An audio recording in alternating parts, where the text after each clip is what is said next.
Hi there, it's Kevin with the Rogue Market. I want to actually give a big heartfelt apology for not creating content on this channel. I've been very busy over at the Gone Rogue Games channel. The Patreon kind of took off, a lot of our local business has taken off, and I have just been stretched very, very thin. But it is perfect timing to start reviving this channel. I'm going to try to start to do some more daily updates because this market has reached absurdity levels with the Final Fantasy announcement.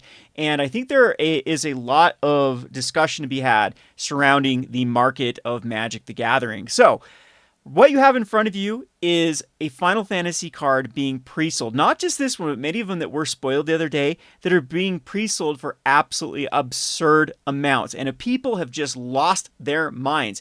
Do people not understand how the MTG market works?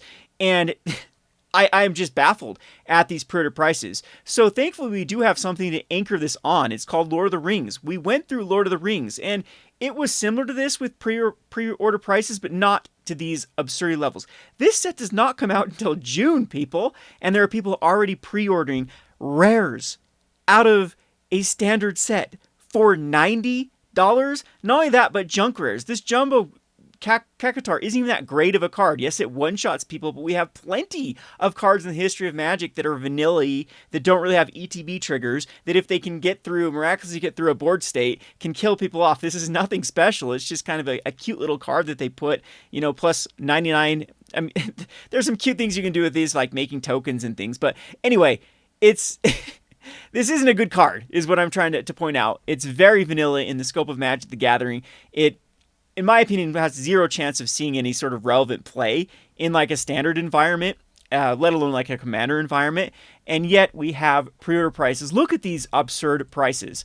So this one sold $90, $94, $84.99, $74.95. It was $54, $47. So the market hasn't pushed back. Like, people are listing these at these absurd prices. I should just list up. I'm so against listing things that you don't know that you'll be in possession of, but I should just list these because this is guaranteed. We're going to have so many of these things come through the store that I could easily sell them for $90 in 4 months when this set actually releases.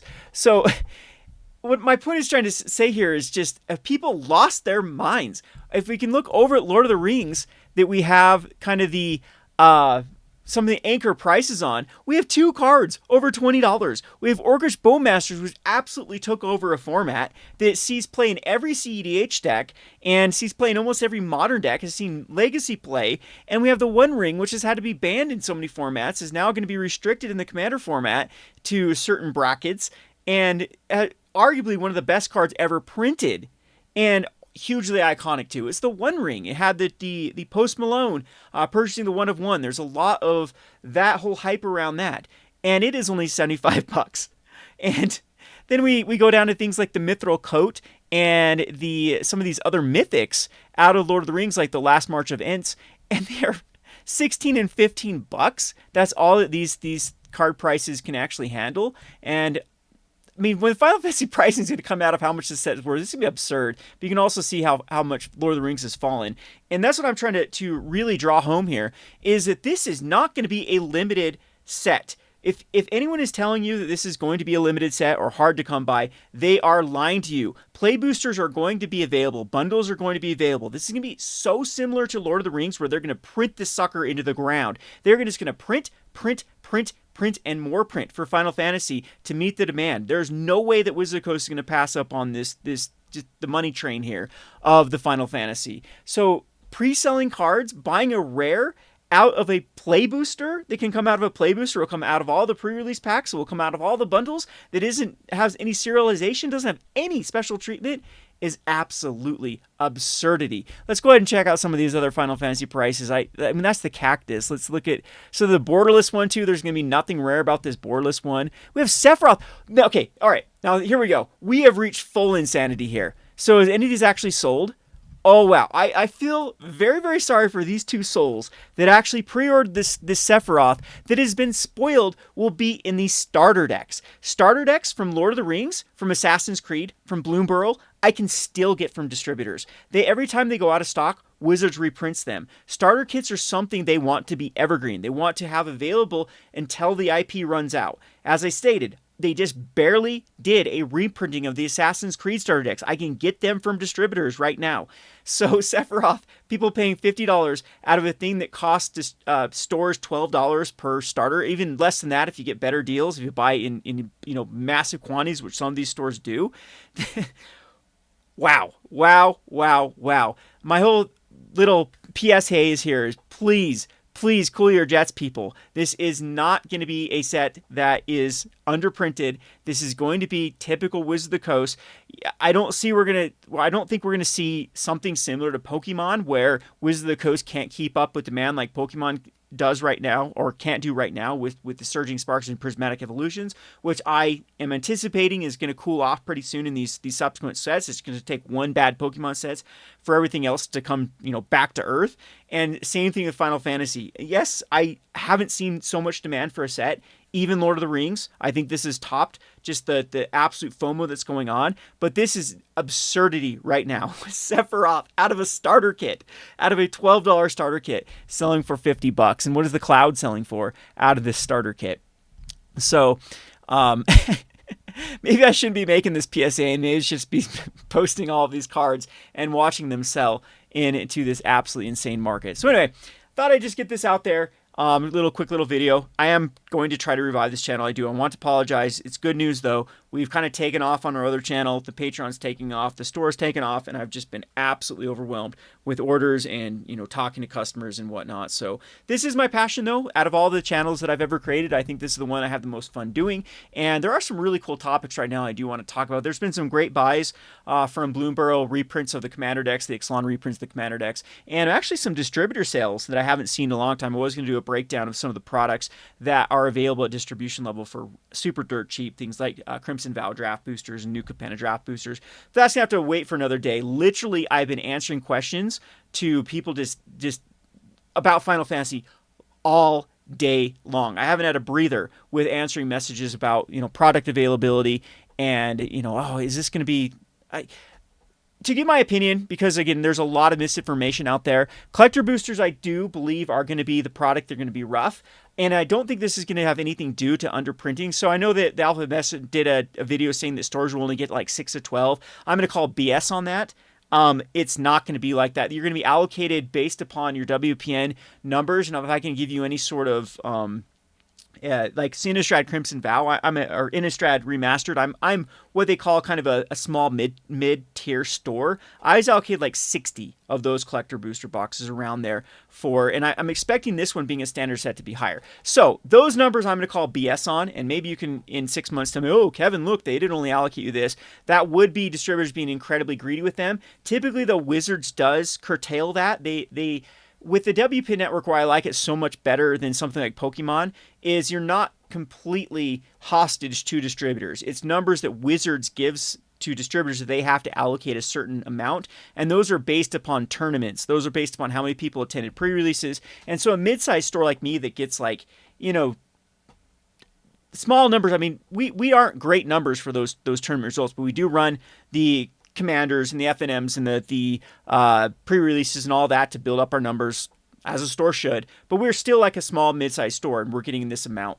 And yeah, 60 is still not enough. It's not enough for any sort of community, or I mean, even locally, we'd burn through that sort of collector booster boxes no problem. So there is going to be scarcity based upon just demand. But to try to say that there's going to be scarcity and they're going to underprint these collector boosters, I think is being very disingenuous. So I'm going to call it BS when I see BS here. However, do I think the prices like this $558 for collector boosters could hold? Absolutely, because this is something that is costing wholesale. This is something that's costing stores at distribution level a lot more than they are. I'll have to pull up my prices, but like something like the $325 range is what stores are going to be paying for them. So even this is barely going to what they had for MSRP. I can't remember what they wanted for MSRP. I want to say it was $544. I've got it on a video over at the Gondro Games channel if you actually want to check that out. I believe I do lay out the MSRP that they had for these. I'm sure people can do a Google search real quick and pull up that for it. So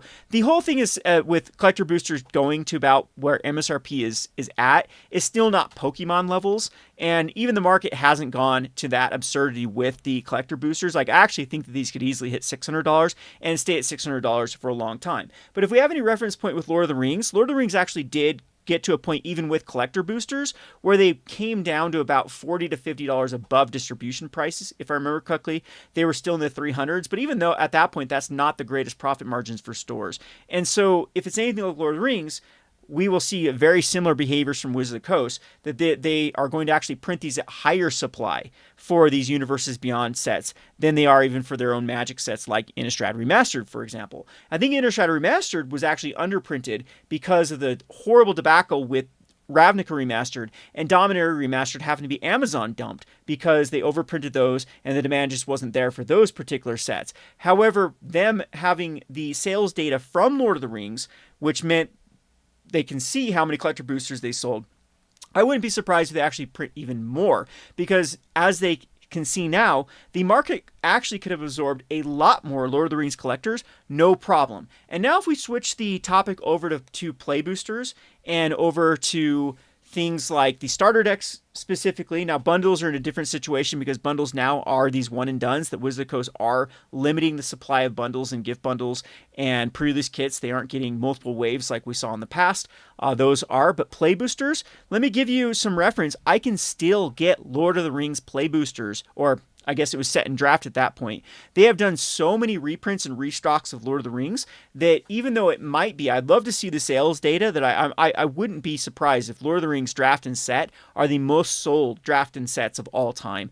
And yet they are still available at very low distribution price. They've got multiple reprints. They go out of stock. They come right back in. And I'm absolutely guaranteeing that Wizards of the Coast is going to be handling Final Fantasy the same way that they had a Lord of the Rings. So again, this is my whole thing. Cool your jets. This isn't going to be a limited supply set. Yes, if you really, really, really want to go crazy on collector boosters, I think that you're going to have to pay a premium for them. And if you are like a patron of mine, they are going to be so heavily allocated. I've already got over 1,000 requests for collector boosters.